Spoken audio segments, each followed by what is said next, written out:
Hello everyone, आज मैं आप लोगों के साथ heartless mafia secret love with depth boy story share करने वाली हूँ। जंकुक ने गुस्से में निक से कहा, वो जहाँ कहीं भी है उसे ढूंढ कर निकालो, वो किसी भी कीमत पर हमारे हाथों से बचकर नहीं जाना चाहिए। निक ने जंकुक को जवाब देते हुए कहा, डोंट वरी जंकुक, ये काम अब तुम मुझ पर छोड़ दो। इधर ते परेशान होते हुए अपने रूम में आ गया और यहाँ वहाँ टहलते हुए कहने लगा, मुझे कैसे भी करके डैड से कॉन्टेक्ट करने की कोशिश करनी होगी। पर कैसे सोचते हुए उसे जंकुक का ख्याल आया, जिसे उसने तुरंत ही छिड़कते हुए कहा, जंकुक तो बिल्कुल नहीं, वो तो डैड का नाम सुनते ही गुस्सा हो जाएगा। इस बारे में सोचते हुए ते बेड पर जाकर लेट गया। उसे कब नींद आ गई पता ही नहीं चला। नेक्स्ट डे मॉर्निंग में जब उसकी आंख खुली तो ऑलरेडी ब्रेकफास्ट का टाइम हो चुका था। ते फटाफट रेडी होकर डाइनिंग टेबल पर पहुंच गया, जहां उसकी नजर मिसेस जॉन पर गई थी। उनकी तरफ देखते हुए अपनी चेयर पर जाकर बैठ गया। तभी वहां यूना आ गई और मिसेस जॉन को हक करते हुए बोली, हेलो आंटी, आप कहाँ चली गई थी? आपने एक बार भी इन्फॉर्म नहीं किया। मिसेस जॉन ने स्माइल करते हुए कहा, वो एक्चुअली मेरी एक फ्रेंड का एक्सीडेंट हो गया था, बस इसीलिए मुझे उसके पास जाना पड़ा। ते मिसेस जॉन की तरफ देखते हुए अपने मन में कहने लगा, मिसेस जॉन झूठ क्यों बोल रही है? मैंने खुद उन्हें फ्रांस में एक आदमी के साथ देखा था। तभी वहाँ जंकुक आ गया। मिसेस जॉन की नजर जैसे ही जंकुक के शोल्डर पर लगी चोट पर गई, उन्होंने जंकुक से बरीडली पूछा, बेटा ये सब क्या है? तुम्हें ये चोट कैसे लगी? ये सुनकर उस हादसे का जिम्मेदार खुद को मान रहे ते ने अपना सर नीचे झुका लिया और वो अपनी नजरें चुराने लगा। इससे पहले कि मिसेस जॉन को जंकुक कोई जवाब देता, सभी को यूना की वॉइस सुनाई दी, ये चोट नहीं बुलेट है आंटी। ये सुनकर मिसेस जॉन ने शॉकिंग वाले एक्सप्रेशन देते हुए कहा, व्हाट बुलेट? जंकुक तुम्हें बुलेट लगी है? But how? एक बार फिर यूना ने ते को गुस्से में देखते हुए कहा, और किसकी वजह से हो सकता है आंटी? जब से ते जॉन मेंशन में आया है तब से सब कुछ इसी की वजह से हो रहा है। ते चिढ़कर यूना की तरफ देखने लगा। तभी सभी को जंकुक की वॉइस सुनाई दी, ये बुलेट मुझे झगड़े में लगी है, इसमें ते का कोई फॉल्ट नहीं है। ये सुनकर ते और यूना एक साथ जंकुक के फेस की तरफ देखने लगे। ते की आंखों में खुशी की चमक दिखाई देने लगी, वहीं यूना की नजरों में तेज गुस्सा।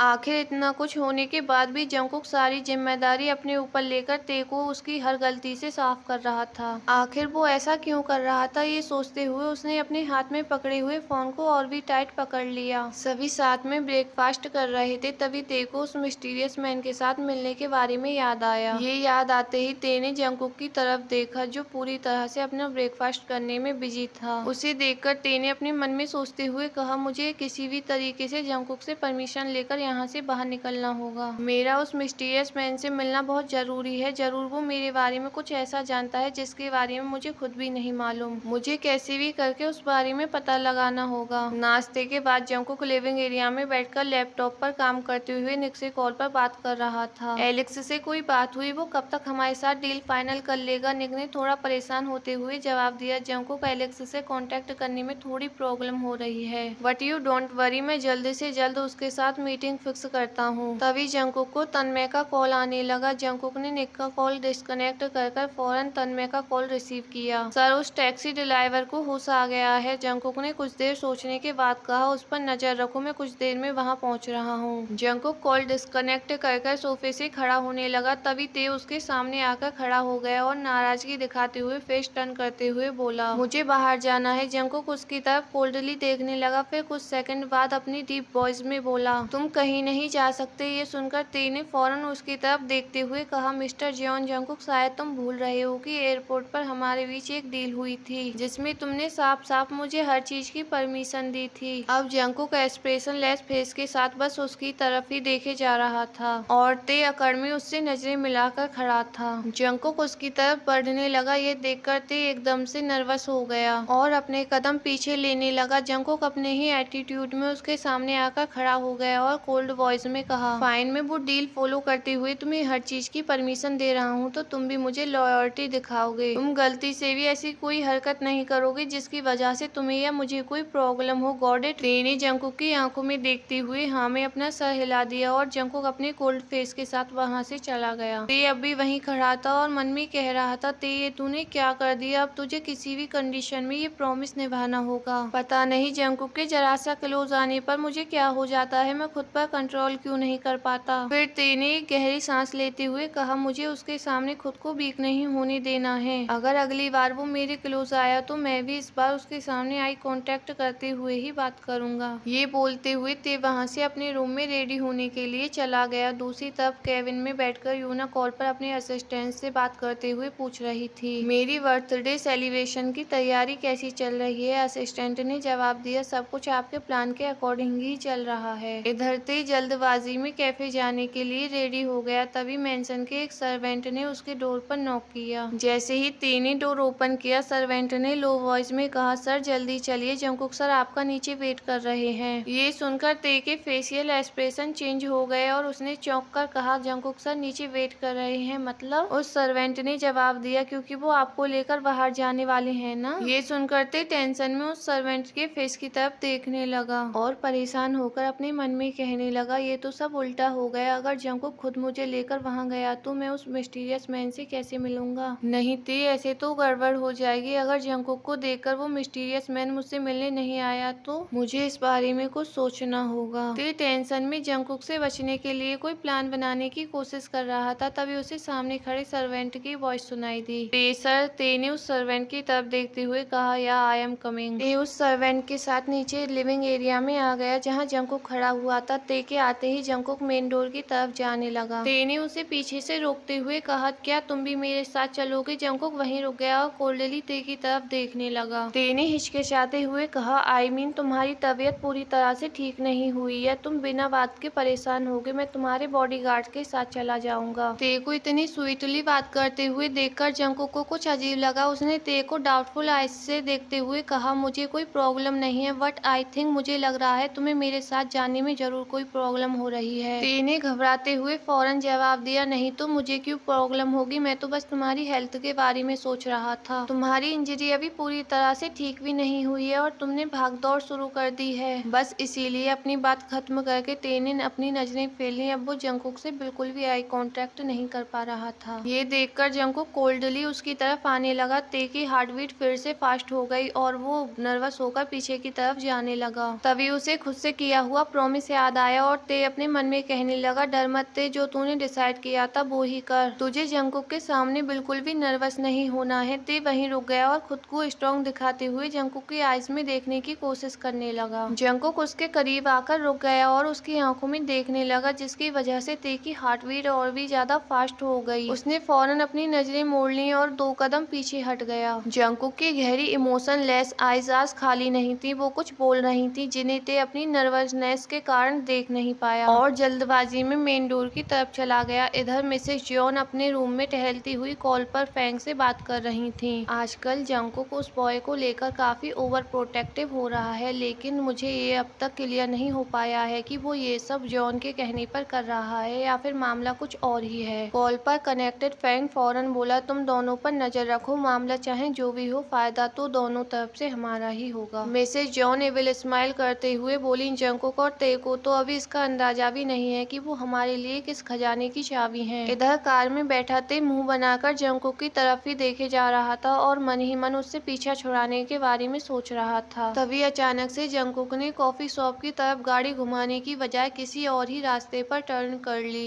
ये देखकर ते ने कंफ्यूज होकर पूछा, ये हम कहाँ जा रहे हैं? जंगकुक ने ड्राइव करते हुए केयरलेसली जवाब दिया, पहले हम हॉस्पिटल जाएंगे, उसके बाद तुम्हें जहाँ जाना है तुम वहाँ जा सकते हो। ते ने जल्दबाजी में कहा। अकेले जंगकुक ने एक नजर शार्प आइज से उसकी तरफ देखा और फिर डीप वॉइस में कहा, I believe it, you understood. ते ने फिर से मुंह बना लिया और जंगकुक को खुद से दूर करने के बारे में प्लान बनाने लगा। ते ने अपने हाथ में बंधी हुई वॉच की तरफ देखा। 5 बजने में कुछ ही मिनट बाकी थी। ते ने जंगकुक से जिद करते हुए कहा, मुझे अभी मेकानो कॉफी शॉप में जाना है। जंगकुक ने डीप वॉइस में कहा, ओके फाइन। जंगकुक ने वापस कार को टर्न किया और दोनों 15 मिनट में ही कॉफी शॉप में पहुंच गए। जंगकुक ने ते को डाउटफुल आई से देखते हुए कहा, तुम्हारी यहाँ आने की कोई खास वजह? ते ने थोड़ा नर्वस होते हुए बहाना बनाते हुए कहा, वो मुझे यहाँ की कॉफी बहुत पसंद है और सैंडविच भी। अब जंगकुक ते को कुछ कहे बगैर शार्प आई से देखे जा रहा था। ये देखकर ते अब घबराने लगा और जंगकुक से बचते हुए बोला, वो मैं वॉशरूम होकर आता हूँ। जंगकुक के कुछ रिप्लाई करने से पहले ही ते जल्दबाजी में वहाँ से निकल गया और वॉशरूम में आ गया। ते इधर उधर टहलते हुए जंगकुक से पीछा छुड़ाने के बारे में सोचने लगा, अब मैं क्या करूँ? ये मिस्टीरियस मैन भी अब तक कहीं नजर नहीं आया है, ऊपर से जंगकुक कहीं वो जंगकुक की वजह से कहीं छिप तो नहीं गया। कुछ सोचते, तेरा मिस्टीरियस मैन से मिलना बहुत जरूरी है, उसके पास मुझसे जुड़ा कोई ना कोई सीक्रेट तो जरूर है। तभी ते की नजर एक गर्ल पर गई जो वॉशरूम में एंटर होते हुए अपने फोन को बैग में डाल रही थी। ते ने उस गर्ल के पास जाकर कहा, एक्सक्यूज मी, क्या आप मेरी एक हेल्प कर सकती हैं? Actually my phone is dead and my father waiting for me. क्या मैं उन्हें कॉल कर अपनी लोकेशन बता सकता हूँ? उस गर्ल ने अपने बैग में से फोन निकालकर ते को देते हुए कहा, श्योर। ते ने जल्दबाजी में अपने डैड का नंबर डायल किया और डोर के पास जाकर कॉल रिसीव होने का वेट करने लगा। जैसे ही उसने कॉल पर अपने डैड की वॉइस सुनी, उसकी आंखों में आंसू आ गए और उसने लो वॉइस में कहा, डैड। ते की वॉइस सुनकर मिस्टर किम ने कहा, ते माई सन, तुम कैसी हो? वो जंकुक और उसके लोग तुम्हें इससे पहले कि वो कुछ और कहते, ते ने उनकी बात को बीच में काटते हुए कहा, डैड मैं ठीक हूँ, आप कैसे हैं? मिस्टर किम ने जवाब दिया, तुम्हारे बगैर मैं कैसा हो सकता हूँ ते, मैंने तुम्हें जंकुक की कैसे आजाद कराने के लिए इतना अच्छा प्लान बनाया था, लेकिन वो भी फ्लॉप हो गया। लेकिन तुम वरीड मत हो, बहुत जल्द मैं तुम्हें वहाँ से निकाल लूंगा, तुम्हें मैं कुछ भी नहीं होने दूंगा। ते ने सीरियस होकर कहा, डैड आपने जंकुक के डैड के साथ कौन सी डील की है और आपने उनसे कितनी मनी बोरो की है जिसकी वजह से उन्होंने मुझे इस तरह से कैद कर रखा है? डैड प्लीज आप मुझे बताइए। तभी वो गर्ल वहाँ आ गई और ते से अपना फोन वापस मांगने लगी। ते ने उससे रिक्वेस्ट की, लेकिन उस गर्ल ने लेट होने का बोलकर अपना फोन वापस ले लिया और ते अपने सवाल के साथ वहीं पर अकेला खड़ा रह गया। ते ने अपनी हालत ठीक की और वॉशरूम से निकलकर वापस जंकुक के पास जाने लगा, लेकिन फ्रूट काउंटर से गुजरते हुए उसे उस मिस्टीरियस मैन की वॉइस सुनाई दी। ते ने हड़बड़ाकर उसकी तरफ देखा और फिर उसने हॉल की तरफ एक नजर डाली जहाँ जंकुक कॉल पर बात करने में बिजी था और उसके गार्ड चारों तरफ नजर गड़ाए खड़े थे। ते ने फौरन उनकी नजरों से बचते हुए अपने कदम पीछे लिया और फूड काउंटर के पास जाकर खड़ा हो गया। दोनों इस तरह से खड़े थे जैसे एक दूसरे को जानते ही ना हो और बस अपना काम कर रहे हों। ते ने घबराते हुए जल्दबाजी में कहा, जल्दी बोलो, आखिर वो कौन सा राज है जिसे बताने के लिए तुमने मुझे यहाँ पर बुलाया है? क्या जानते हो तुम मेरे बारे में? उस मिस्टीरियस मैन ने यहाँ वहाँ देखते हुए जवाब दिया, तुम्हारी कहानी का विलन और कोई नहीं, तुम्हारा डैड है। ते शॉक्ड होकर उस मिस्टीरियस मैन की तरफ देखने लगा। वो मिस्टीरियस मैन थोड़ा सा दूर हो गया और लो वॉइस में बोला, मेरी तरफ इस तरह से मत देखो, जंकुक के आदमियों को हम पर शक हो जाएगा। ते अपने सेंस में वापस आया और वेटर की तरफ देखते हुए मिस्टीरियस मैन से बोला, तुम्हें क्या लगता है कि मैं तुम्हारी इन फालतू की बातों पर ट्रस्ट कर लूंगा? उस मिस्टीरियस मैन ने अपने ब्लेजर में से एक एनवलप निकालकर प्लेटफॉर्म पर रखते हुए कहा, अगर इससे भी बात न बने तो मेरे पास और भी कई तरीके हैं ये प्रूव करने के कि तुम्हारा डैड कितना गिरा हुआ आदमी है। ते को अब गुस्सा आ गया। उसने मिस्टीरियस मैन से कहा, जवान संभाल कर बात करो। मिस्टीरियस मैन ते के थोड़ा पास आते हुए बोला, जिस दिन तुम्हें तुम्हारे डैड का रियल फेस नजर आ जाएगा उस दिन तुम अपनी जवान तो क्या दिमाग को भी नहीं संभाल पाओगे मिस्टर किम तेहंग। ये बोलते हुए मिस्टीरियस मैन वहाँ से चला गया। गाइस बस आज के लिए इतना ही।